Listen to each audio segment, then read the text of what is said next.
This morning, a warning to anyone who has a child who plays contact sports. This Ocala mom is sharing her son's painful concussion story with the hope that it will prevent someone else from the same heartbreak they have struggled with for months.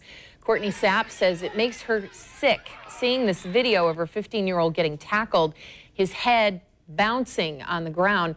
No one pulled him from the game until it was too late. As Jen Wah tells us, now he has brain damage. It is a Friday night tradition, JV football in Ocala. That's Peyton Sapp, number 4, faking a handoff, running to make a pass. He goes down hard. Watch his head as we slow it down. It bounces off the ground. He is clearly shaken, but does eventually get up. No one pulls him from the game to see if he's even okay. A few minutes later, another play. Watch it slowed. Peyton's pulled down on the sideline. His head hits the field again. He slumps over this time. His dad turns off the camera and regrets not pulling his son himself from the game when the coach didn't. I understand they're coaching, but part of that job is also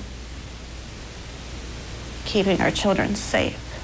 And I think that's more important. Courtney Sapp now reliving with her son Peyton at her side what happened next. It was a referee who eventually pulled him from the game. And in the days that followed, the pain in his head from the concussion was so intense, he contemplated suicide. His pain level was an 8, 9, 10 every day. Unrelenting for 6 months, and nothing doctors were doing was dulling the pain. They think his injury was from back-to-back concussions. I've never heard about second impact syndrome. I never heard that your child could receive a concussion and then get hit in the head a second time before the concussion's healed, and the brain can instantaneously swell, and they can either become brain dead or they can die immediately.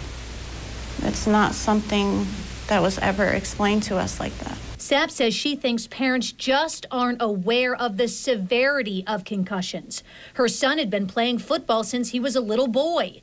This night, they were 5-0, trying to keep the winning streak alive. A lot of pressure on the players and on the coaching staff. Coaches are not medically trained, and they're put in an awkward situation of having to make medical decisions many times without having that knowledge. Bob Sepchik says every school should have a certified athletic trainer who can make those sometimes tough calls to bench a player who's hurt regardless of the scoreboard.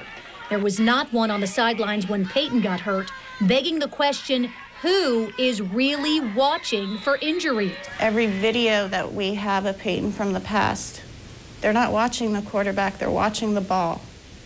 So every child that is in the backfield, when the ball is being thrown, they're not being seen. Jennifer Waugh, Channel 4, the local station.